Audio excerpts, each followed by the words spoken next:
Yeah, I wish, Mike, that we didn't have to do this season recap, but that's the reality in Steeler land right now. Thank you guys for tuning in. I know it's been rough. You are tuned in to the one and only, the Sick Podcast Steeler Crazy. And yes, unfortunately, as I just told you guys, this is our season recap because the Steelers are one and done and finished the season 0-5. Mike? Yeah, I don't know if you're watching this, listening to it, but I got my WWE shirt on today because I'm ready to rumble, that's for sure, when it comes to this Steelers season. I look like I'm in solitary confinement back here, or keeping my rage under wraps as best as possible. But it's not easy, especially given what happened at the end of the season and, considering how it started and the promise they had after starting 10-3. We were sitting on this show saying Super Bowl contender. We weren't the only damn ones, so you can't fault us for that.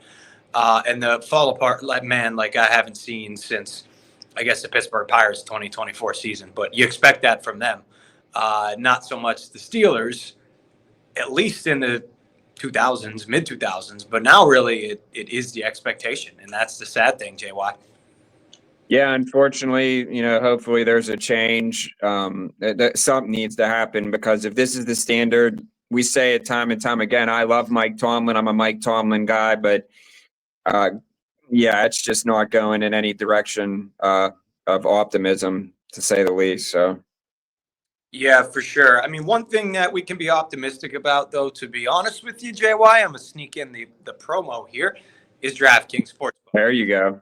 Betting partner of the NFL. NFL playoffs are still here. Our Steelers just aren't in them. I know. I wonder how many people just turn it off after it's done.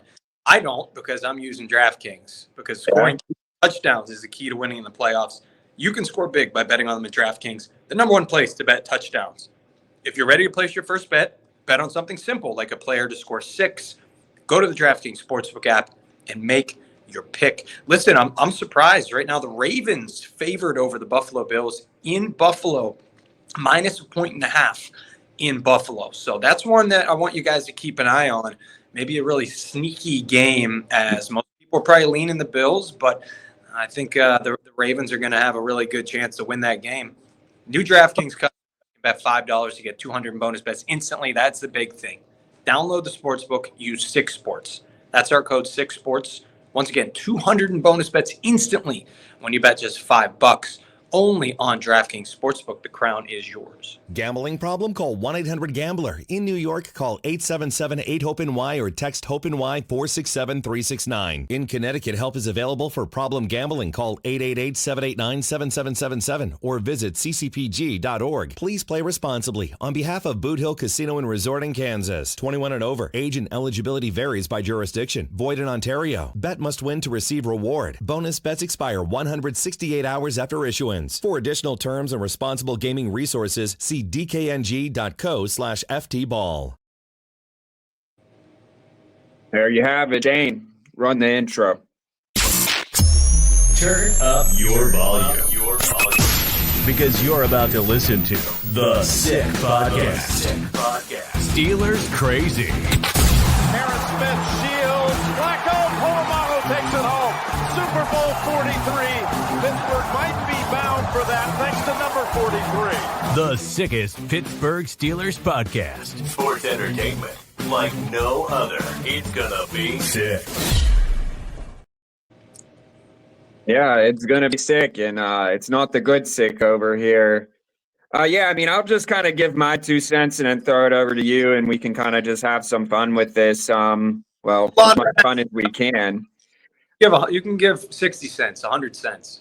I mean, this is the whole thing right now. It's like it's rinse and repeat at this point. Like, all these guys saying, I know like TJ Watt, Cam Hayward, like these guys aren't getting any younger. And it's just like it's Omar Khan's time now. I think the biggest thing that the Steelers didn't do, why they weren't able to win a playoff game, I think it was the wide receiver position. I don't really think personally that I think Russell Wilson, I mean, he showed us the best quarterback play that we've seen in Pittsburgh since Big Ben. Now, obviously, there were some mistakes down the road, and ended up, I think, ultimately going like 6-5. And I think you kind of tweeted this out, which I did agree to this, and I was never a really big Justin Field guy from the beginning, but I kind of feel like this was a wasted season in a way, because now you're at the crossroads. You have three options. You're either going to bring back Russ, let Justin Fields walk, or, vice versa, or, they could trade for a veteran guy, or, draft the QB. So there's so much up in the air that could happen. I mean, you listen to ESPN yesterday, I think on NFL Live, they're talking about, Mike Tomlin scenario trades, and talking about his name's coming up with the Dallas Cowboys. And I think that at this point, if I had to bet my entire next paycheck, I would say that Mike Tomlin isn't going anywhere. And if that is the case, so be it. It's not my decision to make, but get what you need to do to make a playoff run, and set this team up for success. As I just alluded to, TJ Watt, Cam Hayward not getting any younger. Figure out what you want to do at that quarterback position. Get George Pitt. You got these. You bring these guys over and you don't even utilize them. To me, the biggest letdown, if you want me to be honest, is Arthur Smith.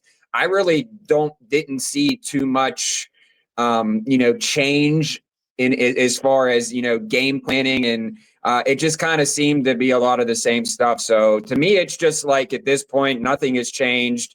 The Steelers did what they do. They keep you in it. We're going on a Super Bowl run, and then just shit the bed at the end of the season, going 0-5, first round exit. It's like at this point, Steeler Nation's fed up. I would think that the front office is fed up, but it's like something's got to give. And you're not going to win the Super Bowl every year, but all I was asking for is I would have settled for one playoff win. I mean, just beating the Baltimore Ravens would have been enough for me to say, hey, I have a little bit of optimism. Right now, I have absolutely none.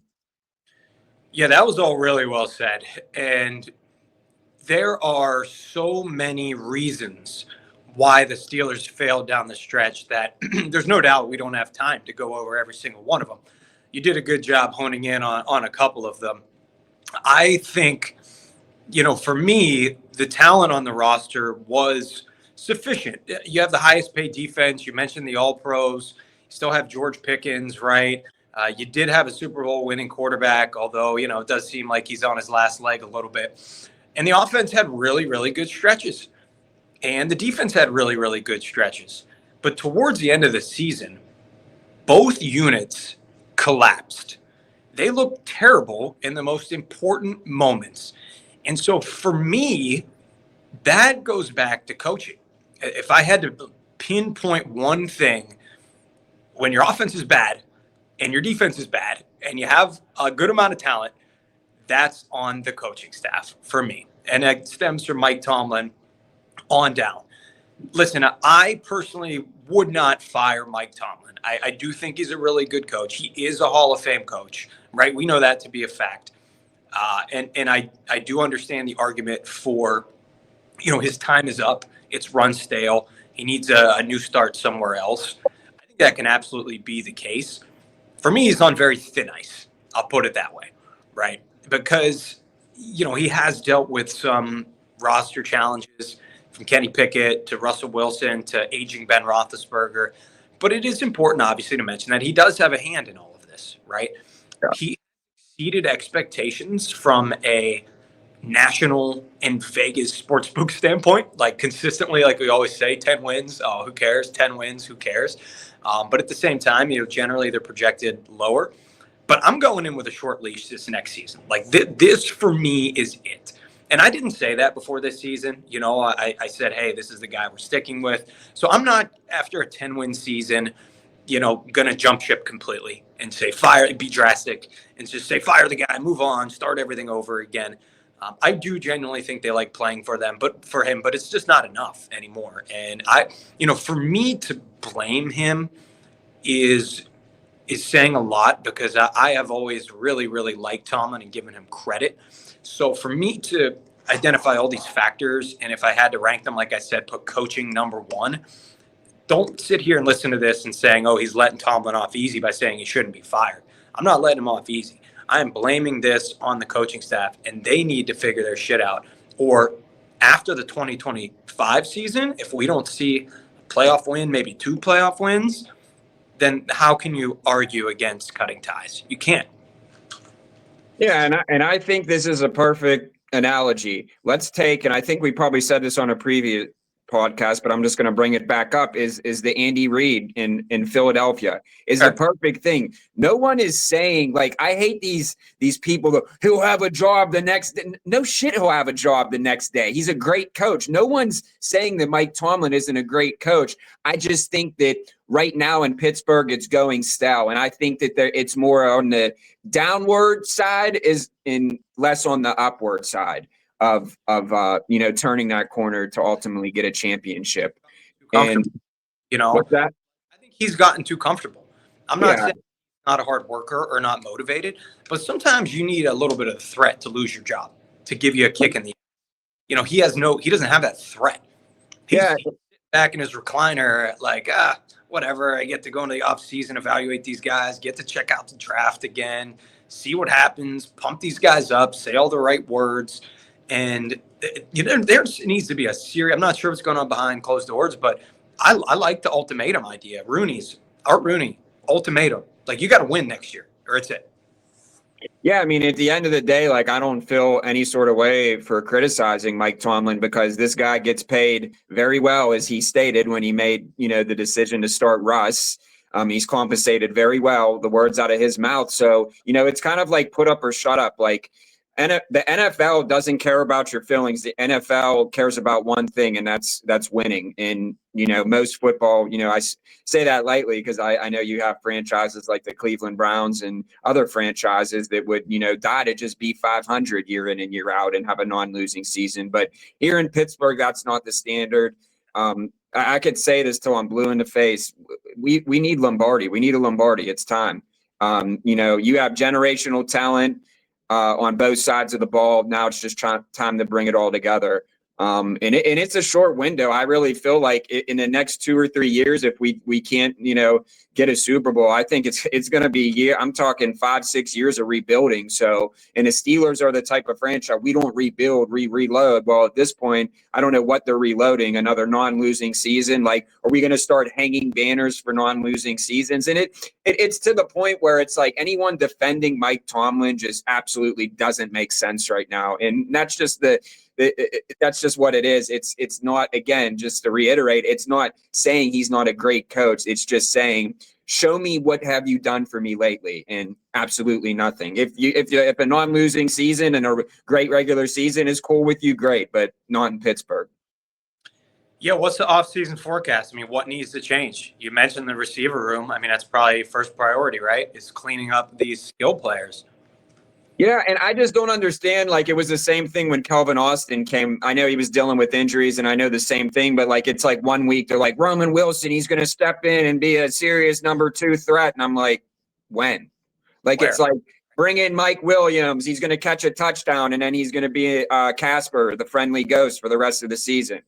Why not? You know what I mean? It's just like, and I really don't know. Like, I shake my head at a lot of things, and I know that we're just, 2 podcasters giving our opinion, but I mean, I think anyone can see that, and I'm sure the Rooneys know, like, this isn't going to end up good if this is what you keep it. So you just have to pull the trigger, and, you hope it's a new, with Omar Khan here, Kevin Colbert's gone. So this is his, decision to do. So let's see. I think that he kind of needs to live and take Baker Mayfield's advice and wake up and be a little bit dangerous.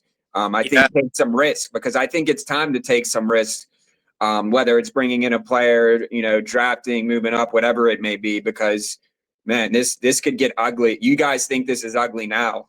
If this is prolonged, it's going to be, I'm talking 5 years to a decade. It could get ugly, and no one wants it to get to that. Yeah, and I know we disagreed on this all season, but I think, well, not all season, because I came around towards the end when he was playing well. Taking a risk is playing Justin Fields, because, listen, Russ, like you said, was better than anticipated for a large part of the season, that middle stretch. But what Fields can give you is a higher ceiling and the potential down the line, even if it's a small percentage, to be a young franchise quarterback who harnesses all of his abilities. right?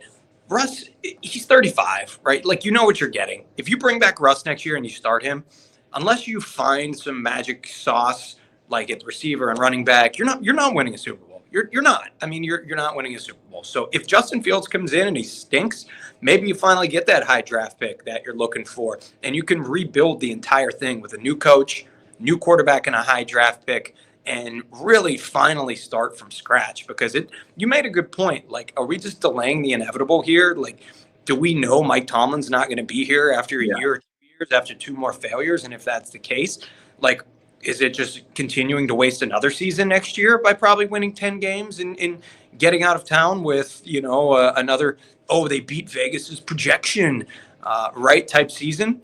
And if it is, you're right. You're delaying the inevitable, and you might as well cut the cord now and get it over with. That's why I think this is the biggest offseason. And I know you could say this every year, but we say it every year, but it's put up or shut up at this point. Like, I'm sick of, hearing the Tomlinisms and hearing, we're going to do this. We got it. We didn't play. No shit. You didn't play a good football game on both sides of the ball. You shit the bed every first half, the whole entire season. This is the same thing when Kenny Pickett was quarterback. So it ultimately comes down to, like you said, coaching. I think you hit the nail on the head. It's coaching, it's scheme, it's, not going out, Omar. It's a lot of things, but I think you could sum it up between coaching and not getting the right personnel in here as far as wide receivers and a few other positions. So like I said, we can sit here and spitball back and forth, but, it's the off season now. So we're going to continue doing what we do over here and bringing you great guests and from all over the globe, national, local. I'm sure some of the players will come on when they get back from Cancun. But yeah, man, it's been great this season. The ups and downs. I was able to go to that Bengals game and kind of just take in what it means to be a Yinzer. And, win or lose at the end of the day, the Steelers are such and you're the same way. They're such a big part of our life. We try not to let it affect our moods, but it does, just because we're so passionate about what we do, and just very excited that, you guys were able to join us this season, along as Deshaun Elliott and Christian Coons. We still have another podcast with him coming up. But yeah, man, we're just going to keep rocking and rolling. We're not stopping. So we appreciate you guys. Mike, that's all I have to say, because I think everything, it's put up or shut up now.